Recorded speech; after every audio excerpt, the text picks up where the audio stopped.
que iniciamos então o primeiro encontro da CSP com Lutas Nacional, depois do grande e vitorioso congresso que tivemos no ano passado. Solicitamos que todos se organizem, podem sentar que nós vamos dar início então à primeira mesa do encontro. Bom, meu nome é Priscila, sou presidente do Sindicato dos Municipais de Maringá e é com muita satisfação que esse sindicato venceu a CUT depois de 12 anos e hoje vem fazendo a batalha para que a gente volte então a se filiar à CSP com Lutas. É uma honra participar dessa mesa de abertura, o painel de análise de conjuntura, o ano do governo Bolsonaro, ataque aos direitos e às liberdades democráticas, e a luta da classe e os nossos desafios. Gostaria de convidar então para compor a mesa, Plínio de Arruda, Boletim Contra a Base, Maria Tereza Cruz, Ponte Jornalismo e o Atenágoras, representando então a coordenação nacional.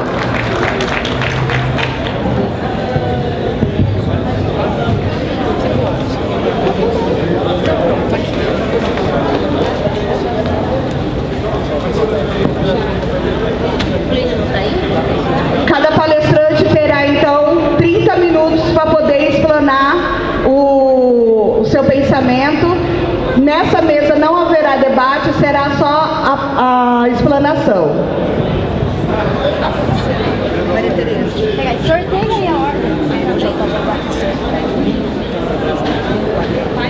Ele já...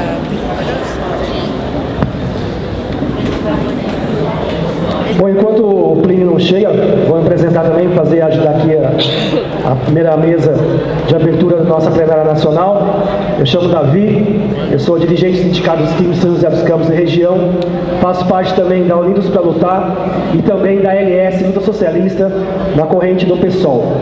É com muita honra que a gente está aqui esse ano, um ano de muita luta e muito enfrentamento a esses governos e patrões, e é dessa maneira, se organizando e fazendo um bom debate de conjuntura, que a gente vai dar rumo e seguimento às lutas e vitórias da nossa classe trabalhadora. Parabéns e obrigado a todos.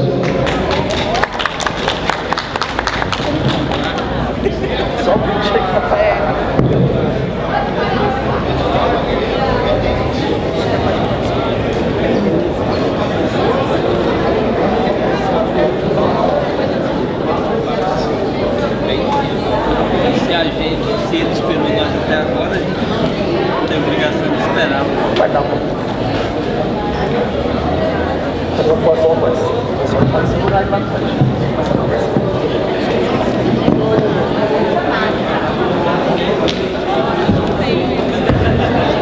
Bom, nosso camarada Plínio chegou. Vamos dar início então, já com um companheiro fazendo a abertura da nossa plenária nacional, com a palavra Plínio de Arruda Sampaio Júnior. 30 minutos, tá, Plínio?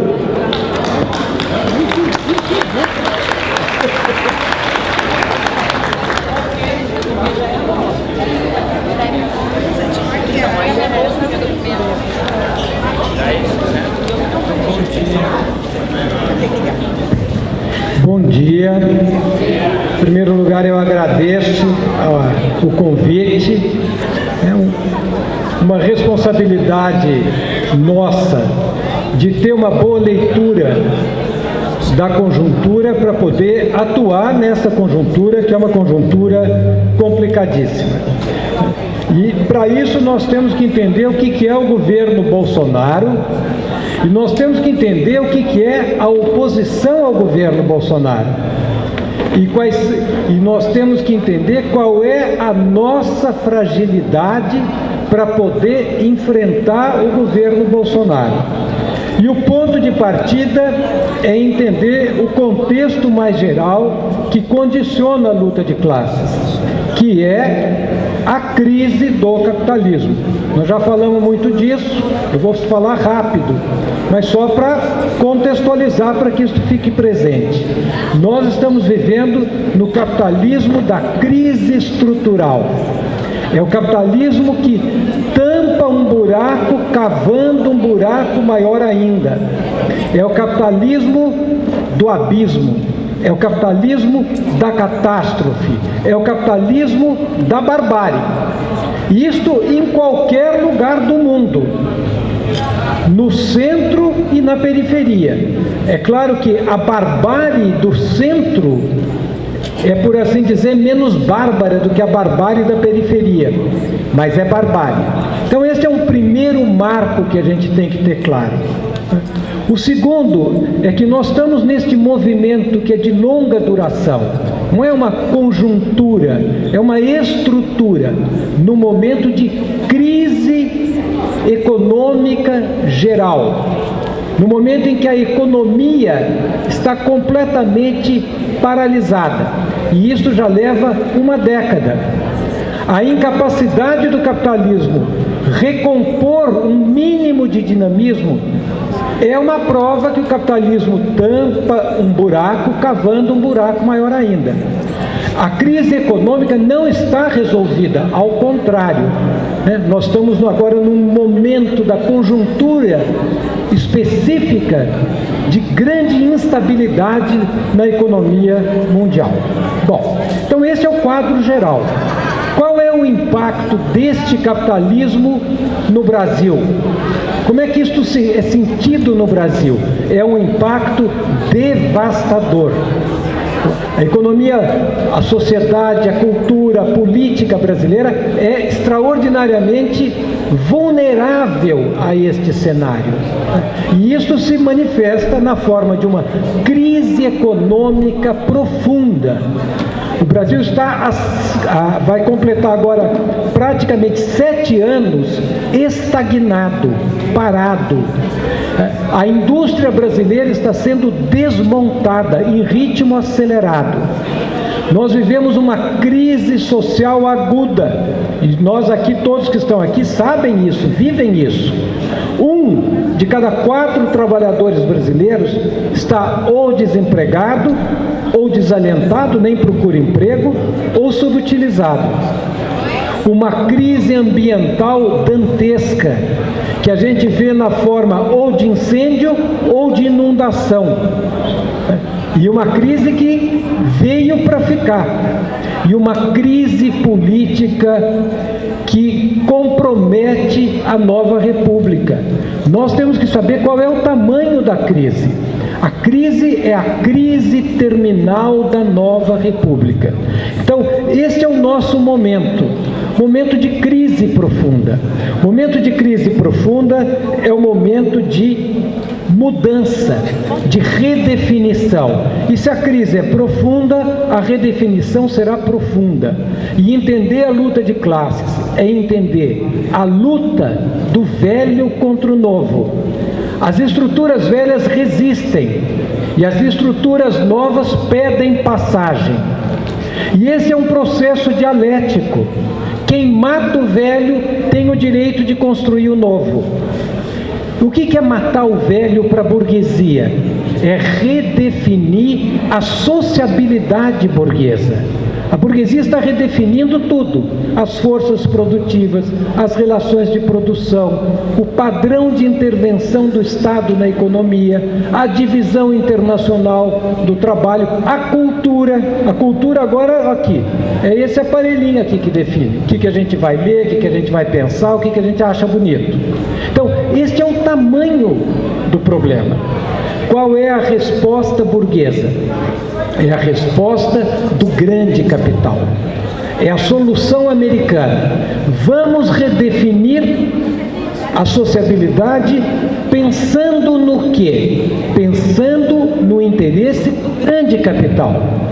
Todos os dados em qualquer país do mundo sobre a evolução da concentração da riqueza e da renda depois da crise de 2008 mostram que a concentração está aumentando brutalmente. Então esta é a solução americana. A solução é pau nos trabalhadores, ofensiva sobre os trabalhadores, ofensiva sobre o meio ambiente. Esta é a solução burguesa para a crise. A crise da barbárie capitalista, mais barbárie capitalista. Como é que isto chega no Brasil? Isto chega no Brasil isto se transforma no que eu chamo de solução liberal autoritária.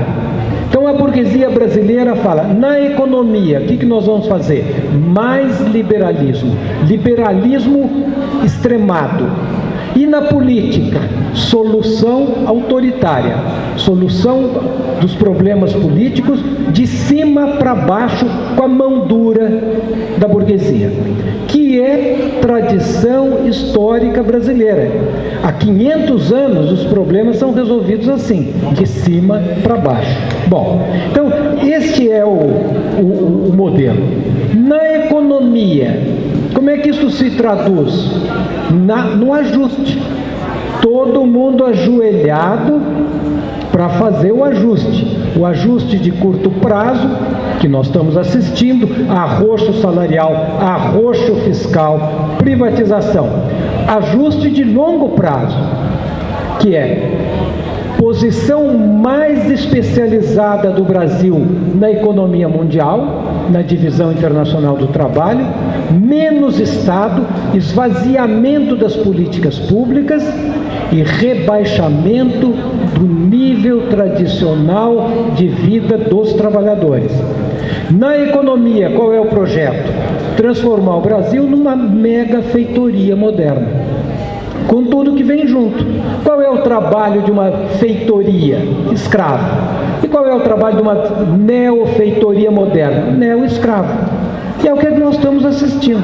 Então, esse aqui é o movimento que está sendo feito na economia. E na política, qual é a política? Qual é a receita?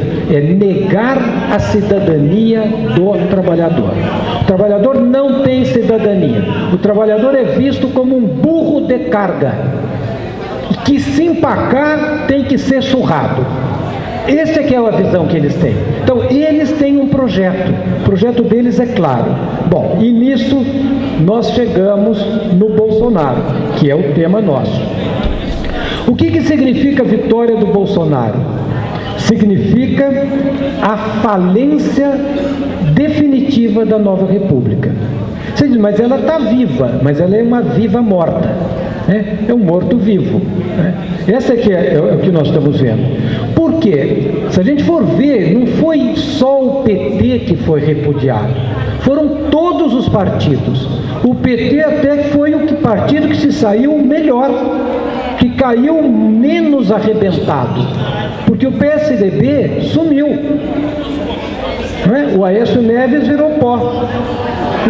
E todos eles sumiram. Porque é isso. Então, esse é o primeiro ponto.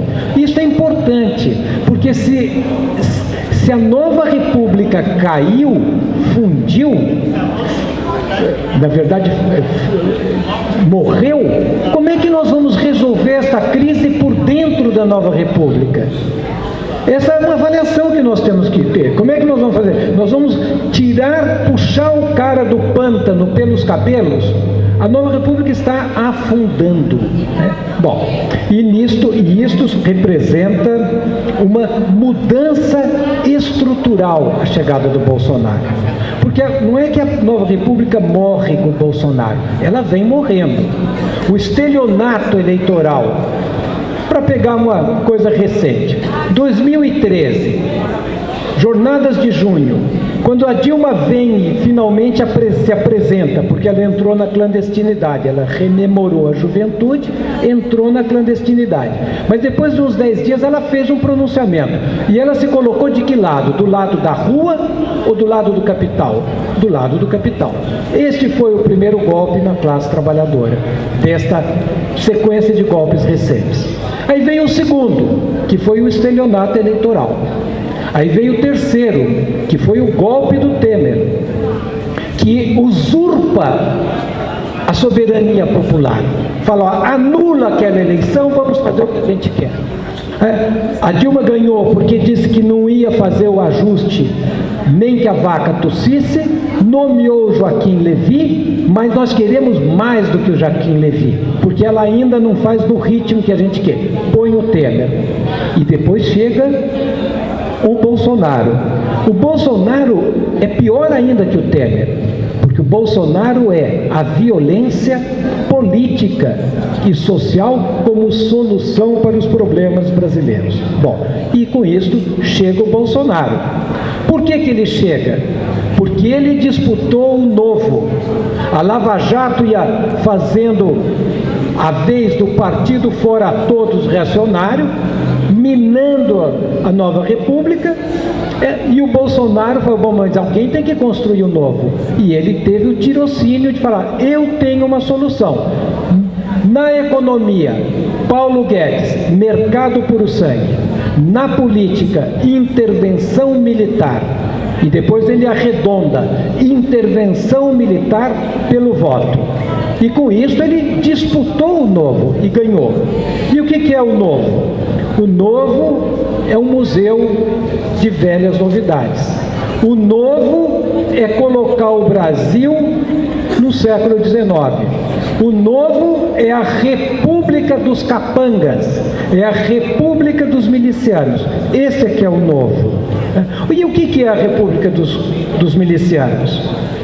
Na economia, o reino dos negócios, dos grandes negócios e dos pequenos negócios.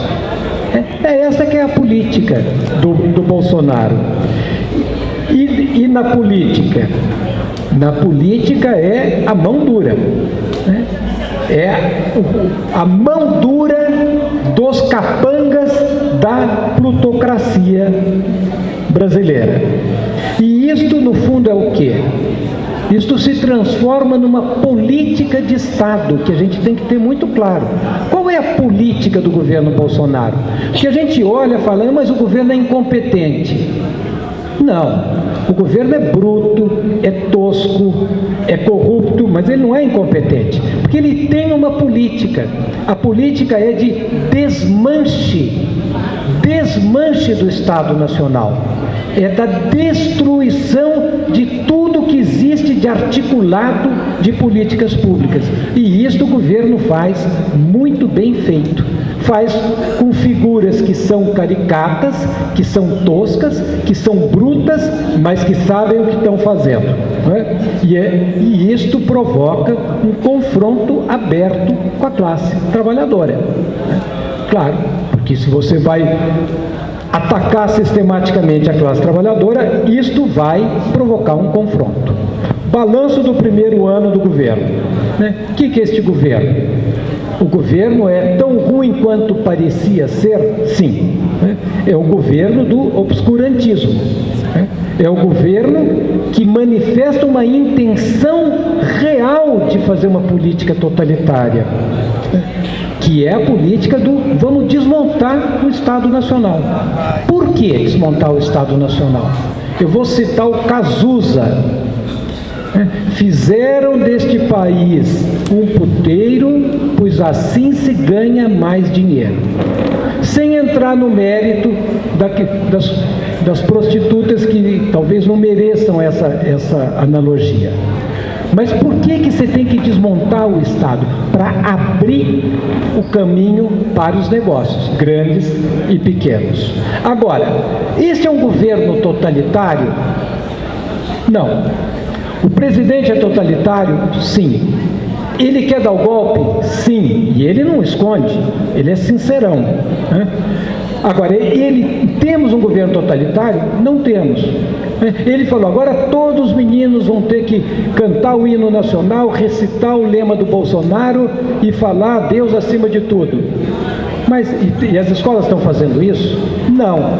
Eles são escola sem partido, só pode ensinar pela minha cartilha, mas as escolas estão fazendo isso? Não. Porque entre a taça e o lábio existem percalços. O percalços, primeiro, da mediocridade do governo. Os percalços do país, dos problemas reais do país, que precisam ser resolvidos e que são gravíssimos e que esta política não consegue resolver. O problema das instituições. A nova república faliu, mas ela está agonizando, mas não existe um outro Estado no lugar. Ela ainda é a lei. E, portanto, o governo não pode estar além do Estado. Se ele for além do Estado, ele é deposto. E, aliás, a velha política fala isso para o Bolsonaro: cuidado, se você atravessar esta linha, você cai fora. Então o Bolsonaro tem que ficar ainda dentro de uma institucionalidade que está ruindo, mas que ainda existe. E por fim, o Bolsonaro enfrenta as dificuldades da luta de classes, enfrenta as dificuldades da burguesia, porque a burguesia ainda não, ela tem um consenso na receita liberal, está unificada. Não procurem nenhuma aliança entre burgueses na questão econômica. Eles estão unificados na pauta liberal. Mas na política, não. Não há um consenso que o Bolsonaro é a solução. O Bolsonaro, por enquanto, é uma espécie de, por assim dizer, capanga útil da burguesia, né? Mas não exatamente a solução final. Eles não têm ainda o grau de autoritarismo que eles querem. E enfrenta a burguesia do trabalho, do povo, das classes subalternas que se opõem ao governo, né? Bom, então é este o cenário, isso aqui é o governo Bolsonaro. O efeito para a classe é desastroso, porque a verdade é que eles estão galopando e eles estão avançando o peão, entregando as empresas, entregando os direitos, né? Nós vimos a derrota da reforma da Previdência. Nós perdemos a Previdência. Foi uma derrota de que tamanho? Monstruosa, duplamente monstruosa. Monstruosa em si, porque não é que nós conseguimos segurar a Previdência. Não, nós conseguimos minimizar o tamanho da bomba que o governo queria. Isso foi feito, mas o espírito da reforma é acabar com a Previdência, e isto passou. Foi uma derrota enorme, e foi uma derrota maior ainda, porque os trabalhadores não lutaram o tanto que deveriam ter lutado para defender a Previdência. E nós temos que entender por que os trabalhadores não lutaram. Para deixar bem claro, os trabalhadores lutaram, fizemos a greve, mas depois não paramos de fazer a greve. Deixamos a rua, deslocamos o terreno da luta política para o Congresso Nacional. E aí começaram as tenebrosas transações. Então os trabalhadores não lutaram, não é porque eles não estavam dispostos a lutar, porque quando foram chamados, eles foram para as ruas. Mas em algum momento eles deixaram de ser chamados. Deixaram de ser chamados por quê? Deixaram de ser chamados porque a direção dos sindicatos, dos partidos de oposição, compuseram com a ordem. Então vamos discutir a oposição. Qual é a oposição que está sendo feita ao Bolsonaro? Quem é o principal opositor do Bolsonaro? Qual é a figura política que mais cresceu no ano passado? Rodrigo Maia. Ele faz a oposição pela direita, pelo liberalismo. Esta é a oposição. E a oposição, digamos, da esquerda da ordem, comandada pelo PT e pelos partidos satélites ao PT. Fizeram uma oposição formal, cordata, protocolar. Em Brasília, contra a reforma da Previdência. Na Bahia, pela reforma da Previdência. E em Brasília, contra a reforma da Previdência. No Rio Grande do Norte, reforma dupla da Previdência. Por quê? Porque eles estão no mesmo projeto. A oposição de esquerda é o mesmo projeto em dose menor. E, na verdade, nós precisamos de um outro projeto. Né? Nós precisamos de um outro projeto. Então, esta é a situação que nós estamos. Para a gente chegar a nós.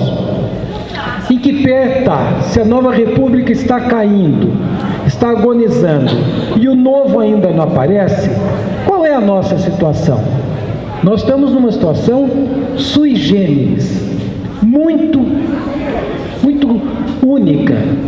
que nós estamos num país que não é nem exatamente pleno Estado de Direito, porque não é pleno Estado de Direito, né? O Lula pode ser preso, o Lula pode ser solto, qualquer um aqui pode ser preso e solto, do jeito que eles quiserem, e nem exatamente uma ditadura. Nós estamos numa gambiarra política.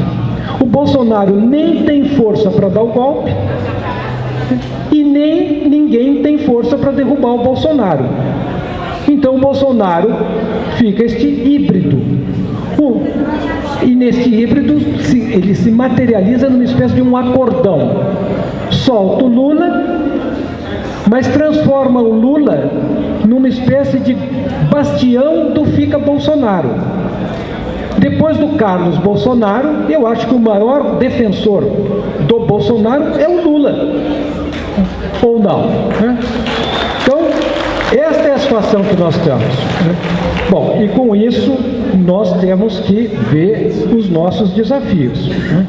Porque nós estamos numa crise, a crise permanece, a situação da economia brasileira é precária. Você diz, mas o pessoal tocou bumbo que agora recupera. Mas eles tocam bumbo todo final de ano, né? Agora eles já começaram a consertar o bumbo, que o coronavírus vai derrubar a economia brasileira. Nem daria tempo para eles saberem isso, né? Então, a crise econômica continua, a crise política e a instabilidade política é geral. Qual é o nosso desafio? Primeiro, resistir. Nós temos que resistir. Resistir como? Quando que a gente resiste? Quando estamos nas ruas. É o único jeito de resistir. Estão lá os trabalhadores franceses dando o exemplo. O Macron empurra a reforma da Previdência e os trabalhadores na rua vetam a reforma da Previdência. Então nós temos que resistir, sabendo que é na rua. Nós só temos a alternativa da rua. O trabalhador só tem voz na rua, né? No Congresso Nacional não vai acontecer nada. Mas não basta resistir. Resistir sem projeto alternativo é desistir. É o projeto da desistência. Nós precisamos ter um projeto alternativo.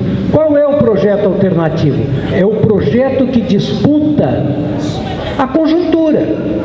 Qual é a conjuntura? Temos que matar o velho e criar o novo. Então nós temos que derrubar o governo Bolsonaro pela esquerda nas ruas e temos que derrubar o projeto liberal pela esquerda. Para isso a gente tem que ter um projeto. Na economia, eu vou encerrar aqui. Qual é o projeto? Ajuste no deles. Ajuste no dos parasitas. Ajuste nos banqueiros, ajuste na dívida pública, não na reforma da Previdência. Ajuste neles. E na política? Qual é a solução para isso daqui? Intervenção popular. A solução para isso daqui é a solução que os chilenos estão tentando fazer, os trabalhadores chilenos. Vai para a rua e embanana tudo, e obriga uma refundação do Estado de baixo para cima. É isso que é a conjuntura. É uma polarização tremenda da luta de classes, é revolução contra-revolução. Esse é que é o embate, revolução e contra-revolução. E este é o desafio que nós temos, unificar a esquerda, para que ela não fique fragmentada, para que ela consiga ter voz.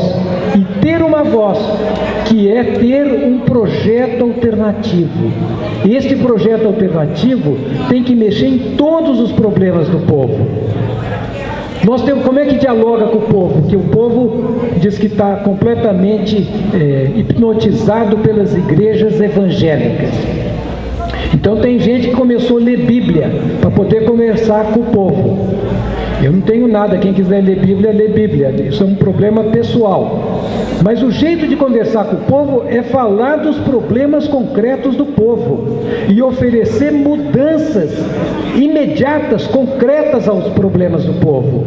Reforma urbana já, reforma agrária já, estatização das empresas, revogação da lei de responsabilidade fiscal, fim da dívida pública, não pagamento da dívida pública. Nós temos que começar a conversar seriamente com o povo. E para isso nós temos que ter um programa que nos unifique, um programa simples.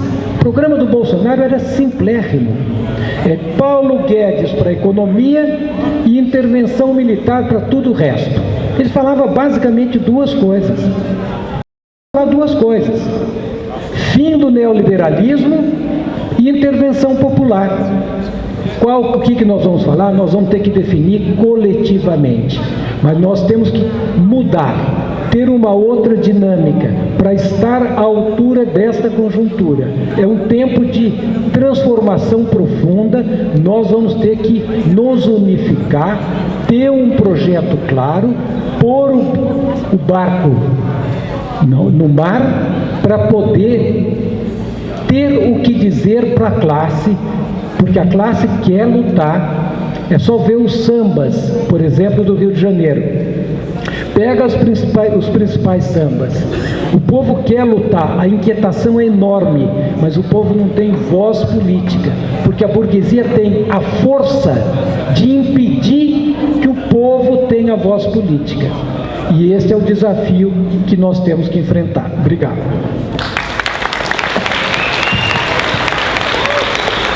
Obrigada, Plínio. Prepara a Maria Tereza, mas antes eu gostaria de dar um recado. O cadastramento continua. Quem estiver passando aqui na frente também, cuidado, porque está sendo filmado esse encontro. Só abaixar para não ter problema aqui na gravação. E também está sendo ofertado um almoço por R$15, com cardápio de arroz, feijão, macarrão, farofa, salada e 2 misturas para escolher. Aí tem que retirar a fichinha ali no caixa, tá certo? Então, Maria Tereza. Nossa, que responsabilidade falar depois do Plininho. Mas vamos lá. Deixa eu levantar, não sei se eu vou ficar em pé, sentada, mas vamos lá. Bom, primeiro quero agradecer o convite de estar aqui, fazendo esse debate. Opa! Aqui? Pronto. Participando desse debate tão importante, né? Muito do que o Plinio falou me contempla, inclusive contempla algumas coisas da minha fala. É claro que a minha abordagem vai ser outra. Eu sou jornalista, trabalho como editor e repórter da Ponte Jornalismo. Não sei se todo mundo aqui conhece, mas é um veículo nativo digital especializado na cobertura de direitos humanos, segurança pública e sistema de justiça, ou sistema penal, ou sistema punitivista, que é o que a gente tem hoje no Brasil. Então, eu vou falar um pouco da construção narrativa que está por trás, tanto anterior à eleição do Bolsonaro, as construções narrativas que permearam o primeiro ano do governo do Bolsonaro, porque, afinal de contas, é com isso que eu trabalho, né? Eu estou na rua, eu estou ouvindo as pessoas, eu estou contando essas histórias e testemunhando, de certa forma, todos esses ataques aos direitos fundamentais, que, na minha leitura, é a grande marca desse primeiro ano do governo. Mas uma marca também bastante previsível, considerando que o Bolsonaro foi eleito baseado numa mentira, né? Muito da fala do Plininho eu gostei quando ele fala que havia uma ideia de novo, né? Eles venderam uma ideia de novo. Passaram um verniz democrático, que aliás é o que a gente está vivendo hoje, né? Existe um verniz democrático de que estamos numa democracia, porque afinal de contas o Bolsonaro foi eleito pelo voto, né? Houve eleições, mas os ataques a essa democracia fragilizada são diários. Os ataques a esses direitos fundamentais, a defesa de posições fascistas. Então, na minha avaliação, para eu começar, e depois eu vou detidamente citar alguns exemplos do noticiário mesmo, de coisas que a gente tem trabalhado. Então, na minha leitura, o Bolsonaro, a chegada da figura e do que ele representa, autorizou as pessoas a serem fascistas, racistas, misóginas, homofóbicas, transfóbicas. O que eu quero dizer com isso? Não é que, opa, do dia para a noite racistas apareceram. Não, eles sempre estiveram aí, sempre estiveram nas instituições, sempre estiveram em todos os lugares da sociedade. Só que eles passaram a se sentir autorizados de duas maneiras. Ou simbolicamente, né? Então no dia a dia, no mano a mano, ou para quem tem cargos, que a gente já vai falar, no Ministério Público Federal, na Polícia Federal, nas polícias de todo o Brasil, passaram a se sentir autorizados, então, a efetivamente trazer essas políticas pro dia a dia. E aí o que a gente tem, eu sei que vai ter uma mesa sobre o genocídio da população preta, pobre, periférica, mas enfim, e encarceramento, e aí você autoriza com que essas políticas ganhem fôlego, força e sejam então legitimadas. Então essa, na minha leitura, é o primeiro balanço aí, né? A primeira coisa que a gente tem no primeiro ano do governo Bolsonaro. É uma defesa muito grande da ignorância, do não cientificismo, né? Que aí acho que não preciso nem citar, a gente tem ministros inclusive que fazem isso, ministras.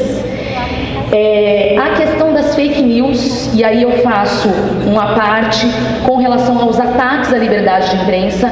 Vejam só a distopia que a gente está vivendo. Eu sempre brinco quando eu vou fazer fala sobre isso.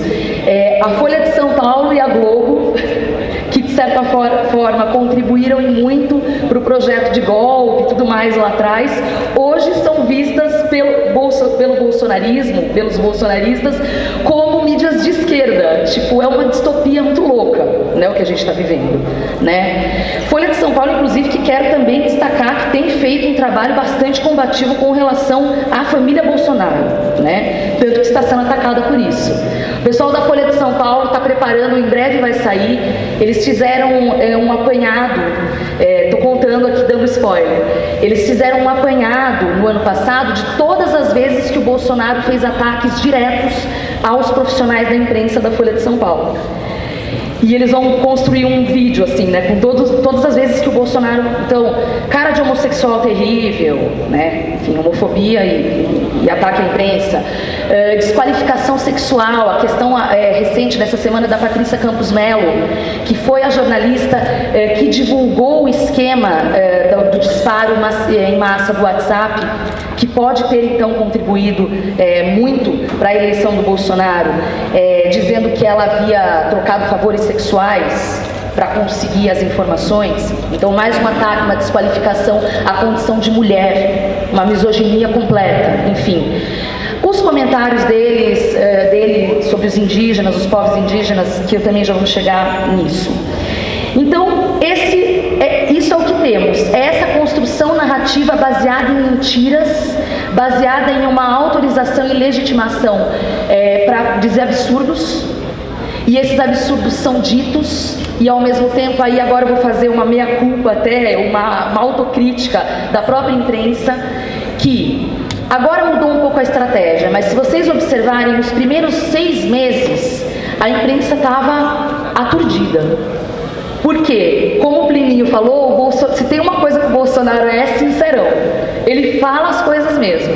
E nos primeiros 6 meses, eu sentia que a imprensa, ela não estava agindo, que é, na minha opinião, o papel da imprensa. Investigar, ir atrás, apontar. Ela estava reativa, ou seja, o Bolsonaro dizia um absurdo, e aí isso era as matérias dos grandes jornais se baseavam nessa declaração. E isso acabou se tornando uma cortina de fumaça, porque no meio disso tudo, dessa cortina de fumaça narrativa, baseada em mentiras, em fake news, tudo isso que a gente está falando, se aprovou a reforma da Previdência, se retirou direitos dos indígenas, se aprovou o pacote anticrime, que felizmente tivemos algumas vitórias com relação ao pacote anticrime, muito por causa do trabalho do Congresso, mas ele foi aprovado, ele está em vigor e ele representa sérios retrocessos, especialmente na questão do sistema prisional, que a gente já vai falar disso. Inclusive tem Irene, está aqui, colega que conhece muito, é parceira da ponte, conhece muito do sistema prisional. Se eu falar alguma bobagem, você puxa a minha orelha. Então, é isso que a gente tem, essa construção narrativa. E aí eu acho que a imprensa começou a se ligar que tinha que mudar a estratégia, né? Eu ainda acho a imprensa um pouco reativa demais às declarações, né? Porque é isso, é todo dia ele fala uma bobagem. E eu tenho a impressão que ele colocou algumas figuras em alguns ministérios, tipo a Damares, com essa única função, porque ela também é outra que, né, todo dia uma declaração absurda, e aí você acaba perdendo tempo nessa construção narrativa, nessa construção de discurso da imprensa, cobrindo esses absurdos. E fica em default, né? Fica rodando em círculo. Enfim, então é isso que a gente tem. A última coisa, desculpa, me perdi aqui. Mas temos então uma democracia bastante fragilizada, mas não temos uma ditadura, como muito bem pontuado pelo Pleninho. Mas devagarzinho, o Bolsonaro, ele faz coisas muito sérias, que pra gente, falando aqui, pode parecer que não tem um impacto direto, mas de novo, o que ele está comunicando quando ele toma algumas decisões? Uma delas foi a troca de ministros, ocorrida ontem. Ele tira o Onyx, coloca no lugar do Onyx, na Casa Civil, um dos ministérios mais importantes, afinal de contas, tem relação direta com o Poder Executivo, o Braga Neto, que é simplesmente o responsável pela intervenção federal no Rio de Janeiro. Intervenção federal essa que registrou execuções extrajudiciais, estupro de meninas na favela, aumento de morte em supostos confrontos com a polícia em operações na favela onde, sim, a democracia nunca existiu, que fique claro isso também. Daí a gente pode pensar assim, né? Fala assim, não, é o cara da Casa Civil. Não, de novo, gente, ao fazer isso, não é só uma manobra política ou uma decisão, ele está novamente referendando esse discurso violento dele, que inclusive foi o que o elegeu. Mas agora eu falo demais, hein? Vocês vão me avisando, né? Agora eu quero ir para o desdobramento, vamos dizer assim, né? A gente fala do governo Bolsonaro, do governo federal, acaba ficando muito distanciado. Eu sei que tem gente aqui de vários lugares do país, né? Então, eu quero pedir para a gente também, nessa análise de conjuntura, não ficar só falando do Bolsonaro e, de novo, observar como essas atitudes, esses discursos, essa simbologia impacta nos governos estaduais e municipais. Que esses, sim, cuidam de políticas que permeiam muito mais o dia a dia nosso, evidentemente. Então, por que eu estou dizendo isso? Já que a minha área de especialidade é violência de Estado, é impossível falar de violência de Estado sem não imputar o que é bom e o que é ruim, claro, nos governos estaduais. Então, o que a gente tem hoje, né? Polícias em todo o país que continuam matando e matam cada vez mais nas periferias. Ao mesmo tempo, e saiu hoje no monitor de homicídios do G1, temos uma redução recorde no número de homicídios, né? De homicídios, o que são? Mortes intencionais violentas. Não entra na conta as mortes da polícia. E aí, de novo, nesse discurso, você tem uma sensação, porque na marca criminal, para você dizer que determinado lugar é seguro, você tem duas principais marcas criminais: roubos e homicídios. Se você fala assim, nossa, 41 mil mortos no ano passado, que é mais ou menos isso que teve. Desde 2007, na série histórica, é o menor número desde 2007. Aí o Bolsonaro se banqueteia como se fosse dele a responsabilidade por essas reduções de homicídio. Como se fosse dele desse discurso belicoso e violento essa redução de homicídio. Mentira, novamente. Primeiro, percebam, não está na conta as execuções extrajudiciais que acontecem nas periferias do país. A gente teve no ano passado, no Ceará, eu estive lá, em loco, fui fazer reportagem disso. Gestão do Camilo Santana, que é um local, inclusive, um estado que está sendo usado não como modelo, mas sim, há um viés positivo na redução de homicídios, mas que teve recorde de mortos dentro do sistema prisional no começo do ano passado. O preso está custodiado, ele é responsabilidade do Estado. Isso não é colocado na conta? Que teve em abril execuções no Jereba e Babilônia, que são 2 bairros dominados por facções criminosas, que continuam atuando par e passo, muitas vezes com gestões estaduais, municipais, estão no poder, né? Aliás, eu tenho que falar de milícia, daqui a pouco eu vou falar, a gente vai voltar nisso, mas enfim, que estão no poder. Então, de novo, a gente tem que tomar cuidado para não ser feito de bobo. Quando a gente lê essas notícias e fala assim, nossa, reduziu o homicídio, opa, estamos vivendo na Suíça. Não é bem assim. Existe um cálculo importante de ser feito. São Paulo, por exemplo, taxa de 6,2 homicídios por 100 mil habitantes. É uma taxa suíça mesmo, de homicídios. Gente, todos os dias a Ponte noticia que a polícia matou alguém numa suposta troca de tiros. E quem é essa vítima da bala achada, que eu costumo falar, eu não gosto do termo bala perdida, eu rejeito esse termo. É o corpo negro, pobre, periférico. A gente não pode discutir violência e conjuntura sem falar sobre isso. Nessa semana eu fiz uma reportagem sobre a chacina do Cabula. Tem alguém de Salvador aqui? Boa, boa. Chacina do Cabula. 12 meninos, que foram assassinados, fuzilados pela Polícia Militar do Estado da Bahia há 5 anos. As famílias esperam até hoje um pedido de desculpa que seja, e nada aconteceu, nada. Eles foram, na época dos fatos, absolvidos de maneira sumária pela excludente de ilicitude. Excludente de ilicitude que estava no pacote anticrime do Sérgio Moro e que felizmente foi retirada nos 45 minutos do segundo tempo, mas que continua acontecendo. Vocês sabem que desde o ano passado, quando você entra no site de alguns governos do estado, por aí, o Ceará é um deles, existe já a previsão nas estatísticas da excludente de ilicitude.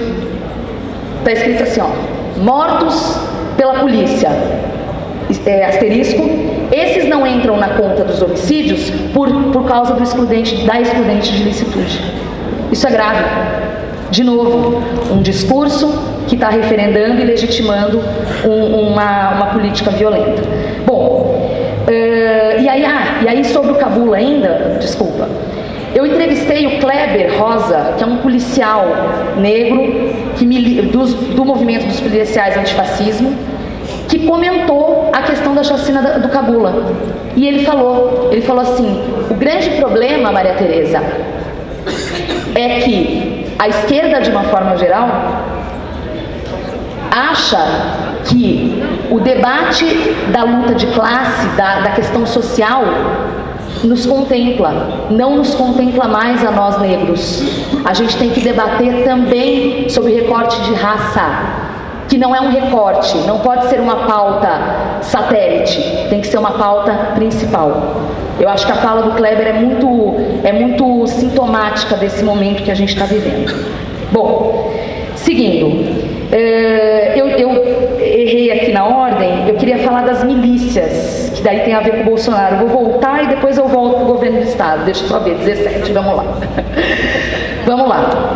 Essa semana a gente teve, então, de novo, além de tudo que eu falei no começo com relação ao governo Bolsonaro, a gente tem hoje também no governo federal um sujeito, um cara, uma figura que tem uma família com relações ainda não explicadas com a milícia do Rio de Janeiro.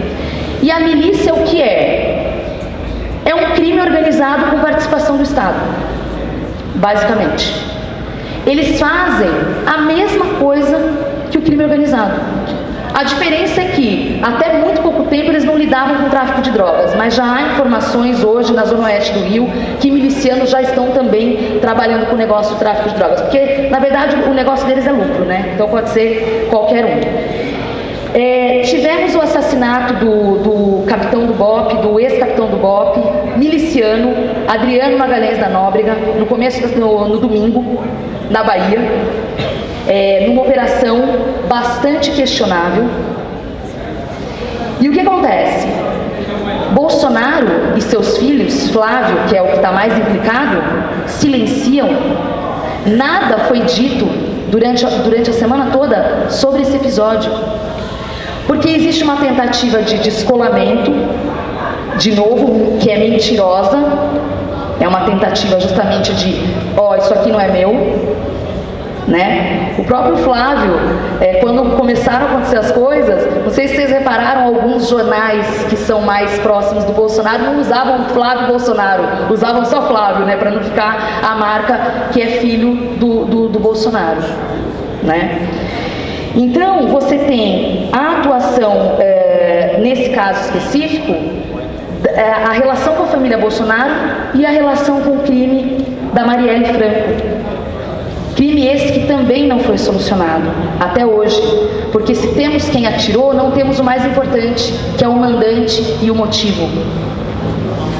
Então veja o absurdo que a gente tem. Estamos entrando no segundo ano do governo federal e temos um presidente que pode, e aí eu tomo muito cuidado com isso, porque eu não estou fazendo aqui nenhuma acusação, estou lidando com fatos, que pode, segundo as investigações, estar ou ter algum vínculo, não digo direto, mas enfim, algum vínculo, tanto com a morte da Marielle, quanto com a milícia. E isso é grave.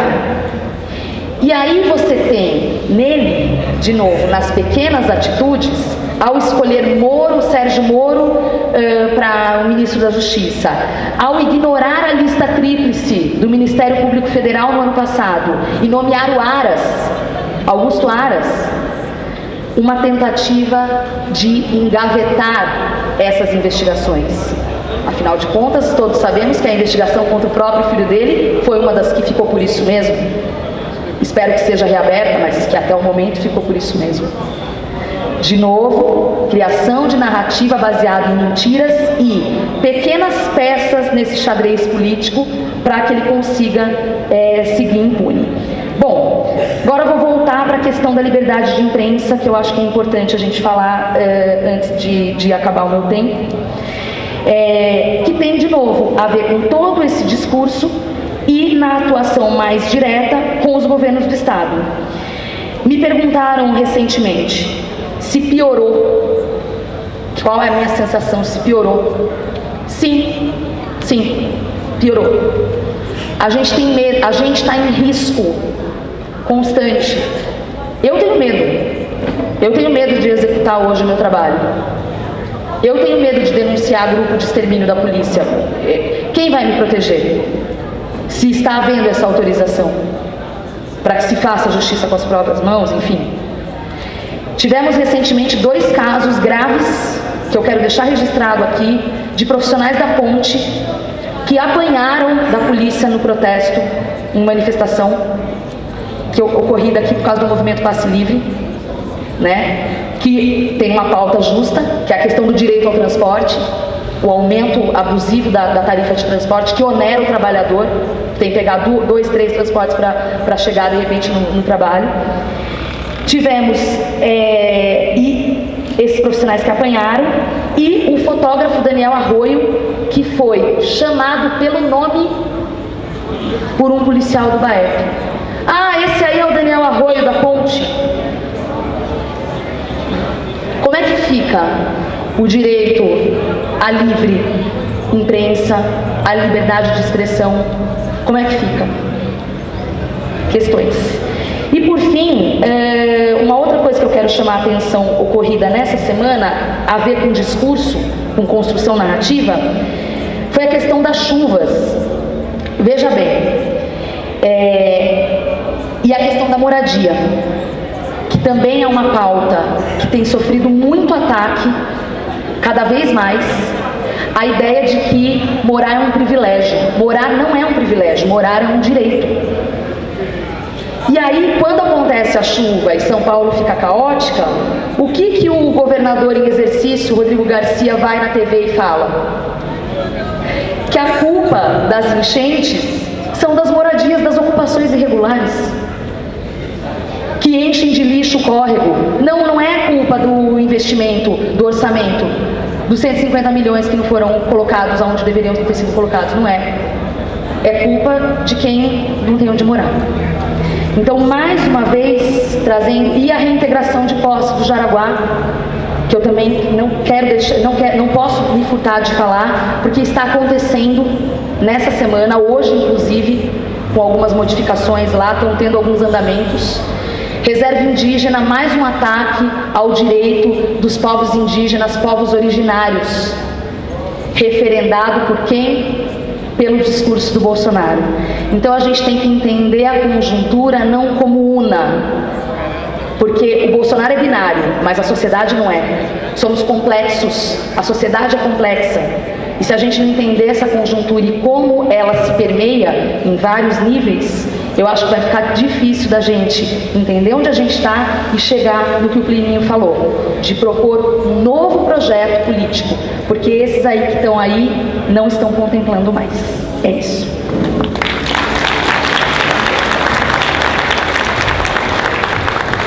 Obrigado, Maria Tereza. Agora, companheiro da executiva da Conlutas, Atenas Goraz. Bom dia a todas e todos. Eu queria, em primeiro lugar, me dirigir ao Plínio e à Maria Tereza, para, em nome da Secretaria Executiva Nacional da nossa central, a CSP Conlutas, agradecer imensamente a contribuição de vocês aqui, mas imensamente mesmo. Queria dividir com vocês um pouco do que nós estamos tentando, por isso vai marcar um pouco da minha fala em nome da central aqui. Que desde essa mesa e depois da posterior, é também um pouco do diálogo da nossa central com aquilo que está além da nossa central, mas que reflete esse ódio contra toda essa injustiça e que pensa uma saída. Então, por óbvio, por dever de ofício, eu vou aqui me pautar naquilo que são as elaborações acumuladas e aprovadas por nós, que viemos de um recente Congresso Nacional, com mais de 2.000 ativistas, com polêmica, com democracia operária, com deliberações, e um pouco das atualizações, digamos, deste momento, com suas várias conjunturas de momento, por assim dizer. Também eu brincava aqui com o Plininho que, em nome da central, nós estamos bastante contemplados com boa parte da estrutura da análise que faz o Plininho. Mas ele me convenceu o seguinte, que é bom, independentemente de que um ou outro aspecto, eu vou aqui em nome da central ser repetitivo, é bom para o diálogo com vocês, que a gente reafirme, ainda que de maneira repetitiva, mas pelo velho ditado que ele mesmo diz aqui, água mole em pedra dura, tanto bate até que fura. Então vamos aqui remarcar as nossas opiniões, ainda que coincidentes. A gente opina, em primeiro lugar, que toda a nossa análise tem que partir dessa crise estrutural desde 2007 e 2008 para cá. Uma crise agonizante do capitalismo, uma crise profunda, estrutural. Uma crise que derruba a taxa média de lucro de maneira para o capital agonizante, porque não consegue uma saída, apontar, nem os economistas burgueses apontam saída, alívio, por mais dureza daquilo que eles estão fazendo contra nós, que daqui a pouco vou a esses temas. Desde o ponto de vista do capitalista, no meio dessa crise, todos eles, em busca de recompor a taxa de lucro, eles têm também uma receita estrutural para a crise estrutural. E a receita estrutural para a crise do capital? Uma crise estrutural é queimar capital, é centralizar capital, aumentar, portanto, alto, aí na nossa linguagem, o nível de exploração da classe trabalhadora em escala mundial. E cada um de nós, se não sente, num primeiro momento, diretamente, digamos assim, no nosso corpo e na nossa alma, sentimos do amigo mais próximo, do trabalhador demitido da nossa vila, e assim mundo afora, o aumento da miséria, o aumento da fome, e vão tentando no meio disso buscar novas inventivas, novas criações do capital de como se superar nessa concentração, nessa queima de capital, dito de outra forma, nessa queima de vidas humanas que vivem do trabalho, ou que necessitam viver do trabalho. A profundidade dessa crise, na nossa opinião, ela provoca uma crise de todo o sistema de Estado em escala mundial. Existe toda uma crise de Estado, crise de governos, instabilidades, um desequilíbrio completo que desestabilizam os regimes de todas as matizes, inclusive, que estão neste momento sendo efetivados, independentemente do país, se desestabilizam. Nessa busca incessante de recompor a taxa de lucro, a ofensiva da rapina traz também as profundas contradições no marco da estrutura desse sistema que procura, digamos, se superar à custa do aumento da exploração do trabalho e da vida humana. Isso de um lado. Do outro, na nossa opinião, efeito, não sei se só colateral, imediato, mas efeito dialético, tem resistência, tem luta de classe, tem enfrentamento, porque as pessoas não conseguem outra alternativa no limite dessa ofensiva que não seja resistir, enfrentar e lutar. É desta leitura, portanto, quando tem essa reação, essa resistência e essa busca do capital em recompor a sua taxa de lucro, o mecanismo da repressão, o mecanismo do autoritarismo, o mecanismo de buscar fechar regimes, como foi dito aqui, refletido aqui, é uma ferramenta necessária aos interesses do capital. Aliás, a repressão, as forças armadas são em última, ou até em primeira instância, o principal pilar de sustentação do regime capitalista em qualquer país, dado o elemento da crise, da convulsão social instaurada, verificada. Então essa tendência ao autoritarismo, essa tendência a tentar atacar as liberdades democráticas no planeta que nós estamos vivenciando no nosso país, é parte dos instrumentos do capitalismo na busca da sua recuperação.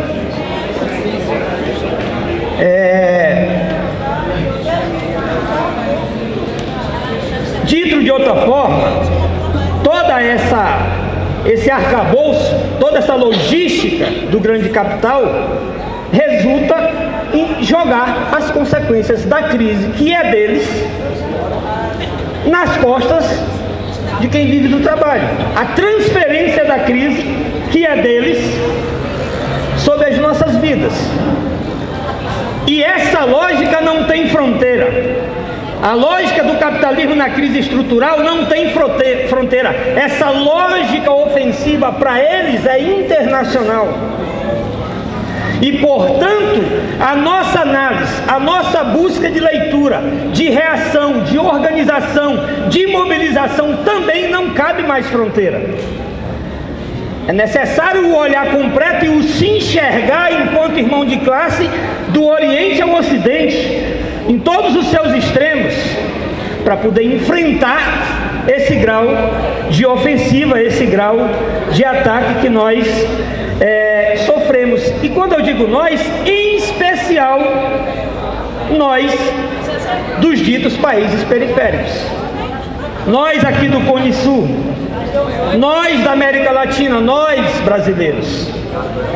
Porque também há nisto uma nova divisão eu não sei se nova, como diz o Plínio, né? Na verdade, o novo é a repetição do velho, muitas vezes em pior escala. Então, para o Brasil, nesse sistema de divisão do mundo do trabalho, sobra nos planos do capital internacional o lugar de ser recolonizado. Por isso a desindustrialização, por isso desde a política dos royalties e da exportação e do agronegócio, que não vem só do governo Bolsonaro, que vem inclusive da lógica dos governos de colaboração de classe anterior, é parte dessa engrenagem como política para os países periféricos. E cada um de nós sente isso na pele, no dia a dia. Então essa rapina gera o desemprego, as mazelas sociais, essa agonia, que aí uma mesa como essa, para além de reflexão, não vou pedir desculpa, vou me dar o direito de utilizar um termo clássico nosso, de que sonha com uma transformação, nos obriga a exercer, depois desse olhar, um ódio de classe necessário para enfrentar esse grau de violência dos inimigos de plantão. Esse resgate de conceitos, de princípio, de expectativa, de sonho, sem fronteiras, é essencial. E às vezes a gente consegue afirmar isso com pequenos gestos, com pequenas tentativas. Nós temos muitos problemas, limites. A CSP Conlutas é uma tentativa de pouco mais de 2 anos, mas um simples gesto de tentar aglutinar no mesmo lugar movimento popular, movimento contra o racismo, contra o machismo, contra a opressão, sindicatos, desempregados, é o nosso micro, é o nosso gesto, é a nossa tentativa. Portanto, desde aqui, colocando isso a serviço, digamos, não só do diálogo, mas de que isso seja um ponto de apoio em escala internacional, para que a gente possa entender a nossa ação como uma necessidade coletiva e ousadamente mundial.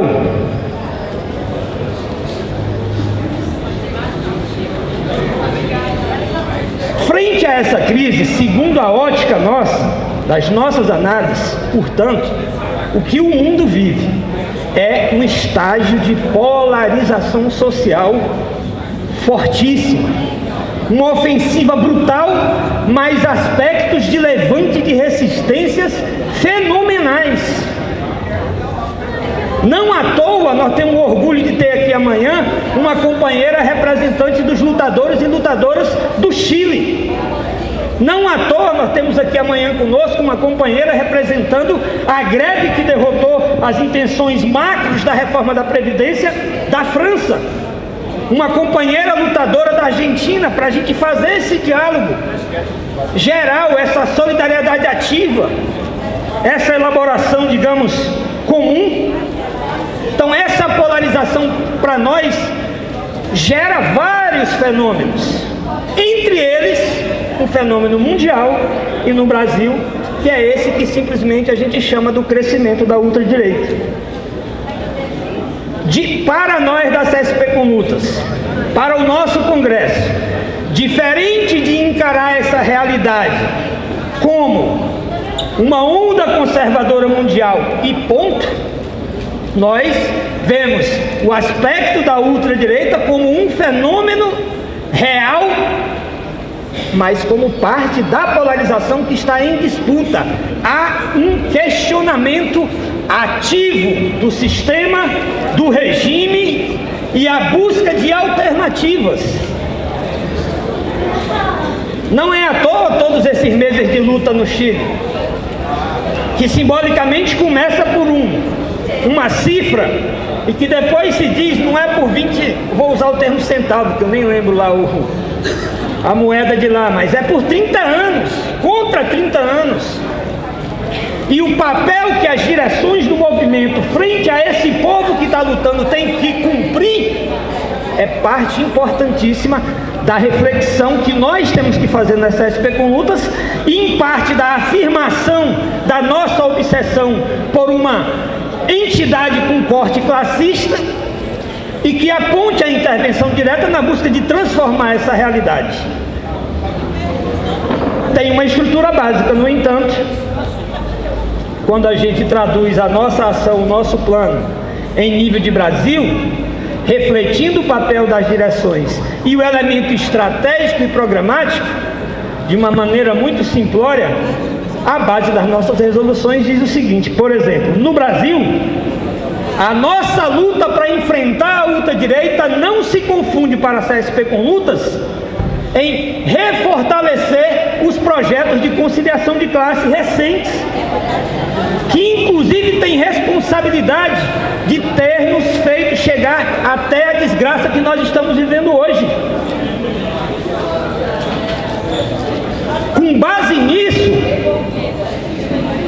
a gente aponta as tarefas, os desafios, como intervir, como contribuir para enfrentar esse cenário, não só com a crença de que é possível e necessário vencer, mas com a ousadia que isso exige. Dizia um amigo meu, num debate muito antigamente, aqui eu estou refletindo sobre as palavras da Teresa, que diz: confesso, eu estou com medo de exercer a minha... Mas tudo bem, quem tem medo é sinal de sanidade. O problema é que nós temos que juntar as nossas necessidades objetivas, transformá-la em ação, até absorver coletivamente a mensagem que passa o nosso povo chileno, que diz o seguinte: nós já perdemos tudo, que inclusive já perdemos o medo.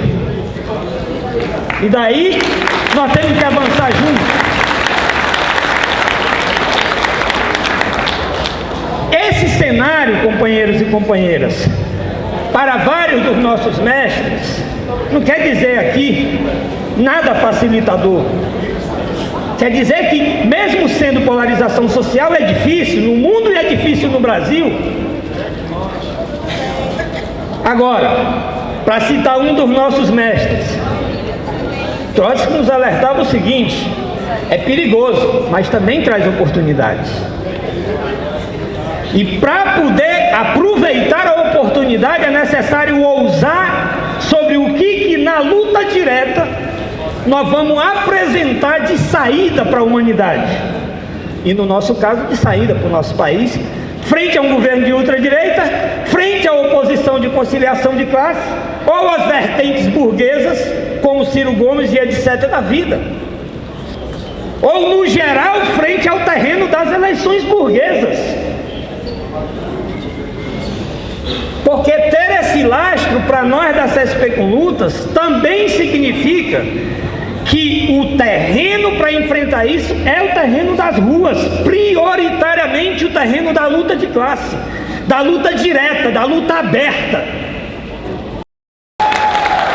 Porque se não abraça causas assim, não são programas que vão libertar a nossa classe, não vão enfrentar o capital.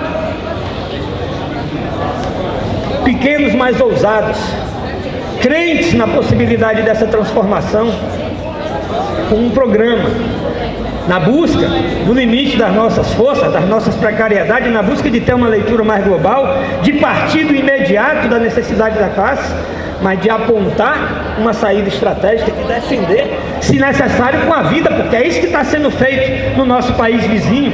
Quantos encarcerados, presos políticos, e quantas vidas já assassinadas na luta do Chile e tantas outras lutas? Então, honrar isso é juntar digamos assim, a superação coletiva do medo, transformando-a em ação, em combate, com um programa unitário, consciente de alternativa de vida para a nossa classe. Desde a CSP com Lutas, independentemente do nosso tamanho quantitativo, essa é a ousadia que nos trouxe até aqui nesses 12, 14 anos, nem sei ao certo. A busca de manter viva essa vocação que aglutine esses sonhos como um ponto de apoio na luta de classe. Não para substituir a luta direta da classe, porque as revoluções, como foi a Revolução de Outubro, elas são feitas pela massa em movimento. E nós, como ponto de apoio, de frente única, para poder manter, digamos, uma linha, um fio condutor da história vitoriosa da nossa classe, que também foi traída depois pela sua própria direção. Por fim, nós temos um calendário do movimento e que nós vamos tentar traduzi-lo numa resolução nessa coordenação nacional, e que nós temos que jogar todas as nossas forças possíveis para que esse calendário incida nessa polarização a nosso favor. E a primeira tarefa que nós vamos buscar votar uma resolução específica é como nós fazemos ainda mais do que estamos fazendo para garantir a vitória da greve petroleira em cada estado, em cada piquete, em cada controle de produção que é necessário, estimular o comando de base que supere as burocracias dirigentes, fazer do elemento objetivo a defesa da soberania nacional como um símbolo que é a Petrobras, uma resolução específica. Depois fortalecer o 8 de março, Dia Internacional da Mulher Trabalhadora, que já vem dando sinais mundiais da força da mulher trabalhadora como exemplo de ponto de apoio, e nós homens encarar esse dia como delas, mas como uma luta nossa, porque somos da mesma classe. Fortalecer as iniciativas do dia 14, eu não sei o nome, eu nunca encontro, porque não dá para chamar de aniversário, nem que comemora, mas o dia 14, que foi a data do assassinato da Marielle, colocar isso na nossa pauta, intervir com força novamente. E o dia 18 de março. O dia 18 de março está convocado, já podemos dizer assim, como um dia de greve nacional do funcionalismo e do setor da educação básica. Para a CSP com Lutas, para esta coordenação, creio que nós devemos assumir para nós uma tarefa a mais. Que para a CSP com Lutas, esse dia não vai ser só do servidor, não vai ser só da educação, mas nós vamos transformá-lo como tarefa para nós, como um dia nacional de paralisação, protesto, mobilização, atraso nas fábricas, tudo isso a serviço de estimular e de preparar a necessária greve geral para derrotar Bolsonaro, Mourão e Guedes agora nas ruas. E por fim, ainda também baseado numa resolução do nosso Congresso, sem ser ufanista ou sem querer exercer a verdade em abstrato, nós nos demos uma tarefa de buscar, mantendo a unidade com todos os setores, inclusive com todas as centrais sindicais, se for com um plano de ação como a gente vem mantendo, qualquer fórum unitário de servidor no Estado, qualquer fórum nacional que tenha como objetivo a luta, nos mantermos aí. Só que para além dessas iniciativas, nós identificamos desde o Congresso que há todo um setor que não está vinculado a essas organizações tradicionais, que está em luta, que está em combate, e que nós devemos nos propor a ser um ponto de apoio para canalizar e exercer uma luta ativa de todos esses setores. Por isso, pensar onde é possível um encontro de lutadores que vá além da central. Por isso, pensar onde é possível uma marcha de todos esses setores, como no Maranhão está cantada a necessidade, porque ali enfrenta o governo de ultradireita e diretamente o governo do PCdoB, que ataca os povos originários, que entrega a Alcântara e que agora está defendendo uma frente sem nenhum princípio e com todos os algozes da burguesia em nome de uma suposta luta já contra o fascismo. Então esses são os desafios, companheiros e companheiras, que eu tentei, em nome da nossa Secretaria Executiva Nacional aqui, dividir com vocês, mas especialmente nesse patamar de diálogo com vocês aqui, que agradecemos atender o nosso convite. O Pleninho já é mais de casa. Por aí eu digo que o Pleninho é da Conlutas, eu digo até isso por aí. A Tereza, sinta-se em casa, muito obrigado, e vamos junto no debate e na luta direta defender também as liberdades democráticas conquistadas com sangue e suor do nosso povo. Obrigado. Queremos agradecer a todas e a todos.